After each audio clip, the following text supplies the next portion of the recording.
Cara, quando o assunto começa a murchar, eles fazem um novo interrogatório aí no Mauro Cid, né? E pelo meio, na medida em que eles vão experimentando e só encontram material em decomposição nas instituições que eles atacam, né, eles vão enfiando variações, né, cassações de representantes eleitos do povo, transcrições de conversas privadas, interrogatórios de generais e o que mais cair na rede dessas pescarias de celulares que eles não param de fazer. Mas para quem tiver interessado na verdade, né, lê o artigo 136 da Constituição de 88, responde a todas as insinuações a que essa turma para a qual eles vazam esses depoimentos, né, se atira a cada nova edição da farsa. Agora eles estão falando de 2 minutas do golpe, né, a que tratava do estado de defesa e a que tratava do estado de sítio. Na verdade, como vocês podem ver aqui, essas são a seção 1 e a seção 2 desse mesmo artigo da Constituição. E basta ler cada um deles uma vez para ter todas as respostas que nem a ditadura lulista, nem os nossos jornalistas sem perguntas nem desconfiômetro querem encontrar, para explicar por que é que não houve o golpe que não houve. Desde a descondenação do Lula, gente, que foi o ato que revogou o Ministério Público e o Poder Judiciário, né, e da contestação da nomeação do chefe da Polícia Federal pela Presidência da República, né, o ato a partir do qual todas as ações do Executivo passaram a ser frontalmente desafiadas, os três poderes da República estavam e continuam até hoje usurpados pelo Supremo Tribunal Federal, o que configura a grave e iminente instabilidade institucional que a Constituição estabelece como gatilho da decretação do estado de defesa, que é, diga-se de passagem, de defesa da democracia, da verdadeira. O que não se apresentavam naquele momento, gente, eram as condições políticas, né, de ver confirmado o estado de defesa por instituições em frangalhos como eram e continuam sendo os poderes obrigatoriamente coadjuvantes dessa ação saneadora, segundo a receita da Constituição, que são o Legislativo e o Judiciário. E isso explica mais que suficientemente para qualquer pessoa que não esteja de má fé por que não houve o golpe, né, que não houve, né, e por que é golpe o que está havendo. Então vamos lá, gente, para a primeira leitura do artigo 136, em busca das condições para o estabelecimento da medida de estado de defesa. Está tudo lá no título 5 da defesa do Estado e das instituições democráticas, no capítulo 1, seção 1, do Estado de Defesa. Artigo 136. O presidente da República pode decretar o estado de defesa para preservar ou prontamente restabelecer a ordem pública ou a paz social ameaçadas por grave e iminente instabilidade institucional. Aí vem lá, né, o que o decreto pode instituir, etc., tal, coisas que não interessam até o momento em que ele é instituído, até o parágrafo 4º. Né? Decretado o estado de defesa ou a sua prorrogação, o presidente da República, dentro de 24 horas, submeterá o ato ao Congresso Nacional. Então, essa era a primeira condição que já de cara descartava essa possibilidade, porque era totalmente impossível, estava claro, que isso pudesse acontecer naquele momento.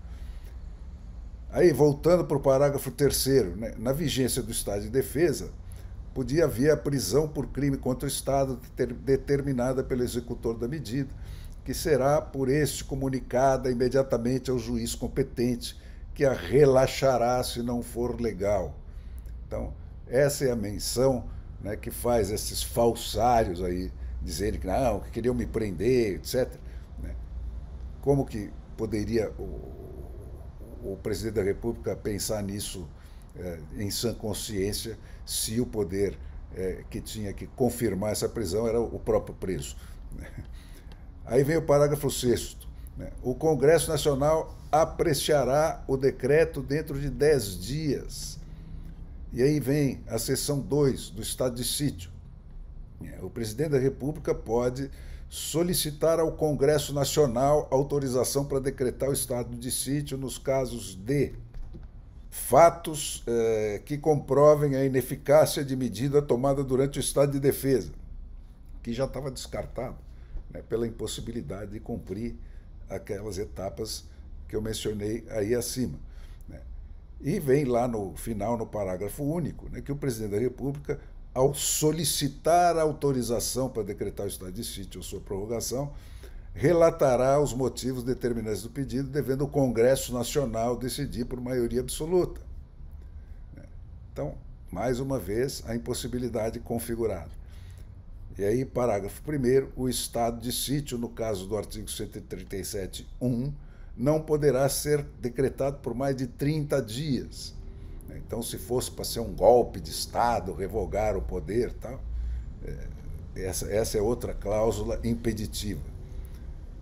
E aí vem lá no artigo 139, na vigência do estado de sítio, né, pode haver detenção de fulanos em edifícios não destinados a acusados ou condenados por crimes comuns. De novo, é daí que vem o Alexandre de Moraes e companhia, cinicamente, declararem que estavam ameaçados de prisão e tal coisa. Então, essas são as razões de impedimento, né, das condições das condições para se estabelecer esse estado de sítio ou de defesa. Agora, vamos ler de novo esse mesmo artigo, né, procurando nele, né, tudo aquilo que ele estipula nos atos do golpe lulista que é possível, que está acontecendo, que é possível encontrar nesse capítulo, do 136. Então, já lemos que o presidente da República poderá decretar o estado de defesa e o decreto que instituir o estado de defesa, parágrafo 1º, determinará restrições aos direitos de reunião, ainda que exercida no seio das associações. Quer dizer, ele está proibindo que membros do mesmo partido conversem entre si, né, como é o caso do presidente da República e do presidente do PL, né, entre outros, né, a restrição do sigilo de correspondência, do sigilo de comunicação telegráfica e telefônica, né, tudo isso, né, cada uma dessas coisas, o Bolsonaro nunca tocou nesses direitos, né, e o Alexandre de Moraes faz isso todo dia, todo minuto, toda hora. Aí vem o parágrafo 2º. O tempo de duração do estado de defesa não será superior a 30 dias, podendo ser prorrogado uma vez por igual período. O estado sob o qual o Alexandre de Moraes pôs o país, né, em nome do lulismo, que isso fica no silêncio, mas é de lá que vem, né, está aí desde 2019, quando ele instituiu lá o tal inquérito do fim do mundo. Todo mundo está sob ameaça e tem gente sendo presa desde aquela data. Tem gente presa há mais de 2 anos e meio. Parágrafo 3º. Na vigência do estado de defesa, a prisão por crime contra o Estado determinada pelo executor da medida será por este comunicada imediatamente ao juiz competente, que a relaxará se não for legal, facultado ao preso requerer exame de corpo de delito à autoridade policial. O executor é comunicado imediatamente ao juiz. É o juiz que virou o executor da medida. A PGR nunca foi respeitada nas diversas ordens de soltura que ela emitiu e mandou para o Alexandre de Moraes, que nem sequer registra o recebimento dessas ordens. Os advogados dos presos não têm acesso às acusações, não podem fazer a defesa deles nos julgamentos. Aí vem, item 2 do parágrafo 3º. A comunicação será acompanhada de declaração pela autoridade do estado físico e mental do detido no momento da sua atuação. Nunca foi feito para nenhum preso. E aqueles que sabidamente doentes, com doenças graves como lesão, né, que mandou 32 comunicados lá na prisão para ser internado e resgatado, não foi. Morreu lá. Aí vem o item 3. A prisão ou detenção de qualquer pessoa não poderá ser superior a 10 dias, salvo quando autorizada pelo Poder Judiciário.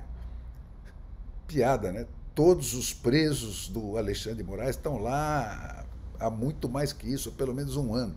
Inclusive aqueles cuja inocência já está provada de antemão. Né?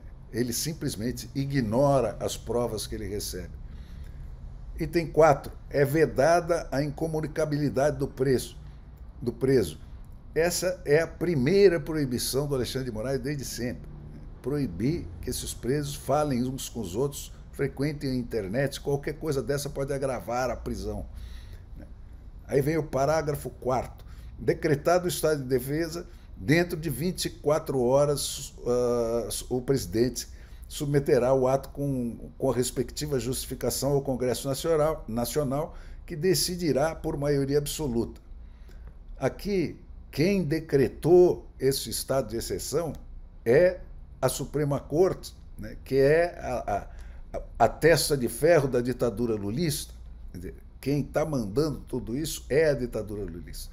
E quando o executor da ditadura lulista inclui a palavra Congresso nos seus decretos e nas suas manifestações, é para caçar algum mandato, né, de algum representante eleito pelo povo brasileiro. Aí vem o parágrafo 6º. O Congresso Nacional apreciará o decreto dentro de 10 dias. Já foi dito como é que ele trata o Congresso Nacional. Né? E o Congresso Nacional, aliás, diga-se de passagem, se deixa tratar assim. Né? Aí vem a seção 2, né, do estado de sítio, que é um agravamento do estado de defesa. Né? O decreto do estado de sítio indicará a sua duração, as normas necessárias à sua execução e as garantias constitucionais que ficarão suspensas. Para o Alexandre de Moraes isso não existe. Tudo é feito em cima da perna, né, e ele cria uma regra nova para cada situação que se apresenta. Não existe mais lei no Brasil, nem Constituição, nem nada. Cada caso é tratado no tapa na hora. Parágrafo 1º. Né, o estado de sítio não poderá ser decretado por mais de 30 dias e nem prorrogado. De novo, estamos nessa brincadeira lá desde 2019, né, e vem se agravando. E tem gente presa, como eu disse, há mais de 2 anos e meio. Parágrafo 2º. Solicitada autorização para decretar o estado de sítio, o Congresso Nacional, dentro de 5 dias, tem que apreciar o ato. Nem precisa falar. Né? Artigo 139. Na vigência do estado de sítio, só poderão ser tomadas contra as pessoas as seguintes medidas: obrigação de permanência em localidade determinada. O Alexandre de Moraes acrescenta sempre isso, né, nas suas medidas restritivas. Detenção em edifício não destinado a acusados ou condenados por crimes comuns. Os do Alexandre vão para a Papuda, lá no meio dos estupradores, dos traficantes. Né? Restrições relativas à inviolabilidade da correspondência, ao sigilo das comunicações, à prestação de informações e à liberdade de imprensa e radiodifusão e televisão terão que ser informadas na forma da lei. Nada, é tudo na base da ameaça, da chantagem, né, da multa cavalar. Né? Terá que informar as buscas, poderá fazer buscas e apreensão em domicílio. O Alexandre de Moraes faz isso direto, né, em nome da democracia, né, uma medida que só é permitida no estado de sítio. Né. Requisição de bens. Né. A primeira coisa que ele faz é desmonetizar não só o cara que ele persegue, como a família do cara que ele persegue. Ele desmonetizou filhas adolescentes de jornalistas que ele prendeu e desmonetizou, né, e que estavam fazendo vaquinhas na internet para conseguir se sobreviver. Né. Parágrafo único. não se inclui nas restrições do inciso 3 a difusão de pronunciamentos de parlamentares efetuados em suas casas legislativas, desde que liberada pela respectiva mesa. Quer dizer, nem no estado de sítio ele tem o poder de calar o que os parlamentares estão dizendo. Mas o Alexandre de Moraes tem prendido parlamentares pelos que eles dizem dentro do Congresso, né, em declarações liberadas pela respectiva mesa. Aí vem o artigo 140. A mesa do Congresso Nacional, ouvidos os líderes partidários, designará uma comissão composta de 5 dos seus membros para acompanhar e fiscalizar a execução das medidas referentes ao estado de defesa e ao estado de sítio. Quá, quará, quá, quá. Que tristeza. O Congresso está lá, encolhidinho, sentado debaixo da bunda do Rodrigo Pachecozinho. Aí vem o artigo 141. Cessado o estado de defesa ou o estado de sítio, cessarão também os seus efeitos sem prejuízo da responsabilidade pelos ilícitos cometidos pelos seus executores ou agentes. Quer dizer, se um dia isso for suspenso, esses caras vão pagar pelos crimes que eles estão cometendo. E aí, parágrafo único, logo que cesse o estado de defesa ou o estado de sítio, as medidas aplicadas em sua vigência serão relatadas pelo presidente da República em mensagem ao Congresso Nacional, com especificação e justificação das providências adotadas com relação nominal dos atingidos e indicação das restrições aplicadas. Aí, vamos ver se um dia o Brasil voltar. Então, gente, se depois dessas leituras sobrar alguma sombra de dúvida em pé, a nova Lei de Segurança Nacional, introduzida lá em 2021 no Código Penal, estabelece que quem, de forma voluntária, desistir de prosseguir na execução de um ato só responde pelo que de fato praticou até o momento da desistência. E a isso, e só a isso, a lei chama tentar, que é do que está sendo acusado o Bolsonaro, de tentar um golpe de Estado e a revogação do Estado de Direito. Então, gente, qual é a conclusão que se impõe? O Bolsonaro desistiu de todas as medidas descritas no estado de defesa e no estado de sítio antes de tentar qualquer uma. E a ditadura lulista pôs todas em execução e não desistiu de nenhuma. E mantém o país inteiro em estado de sítio, que é o estado de defesa agravado, e todos os dias promete mais, muito mais, na linha das ditaduras sanguinárias que ele não se cansa de elogiar.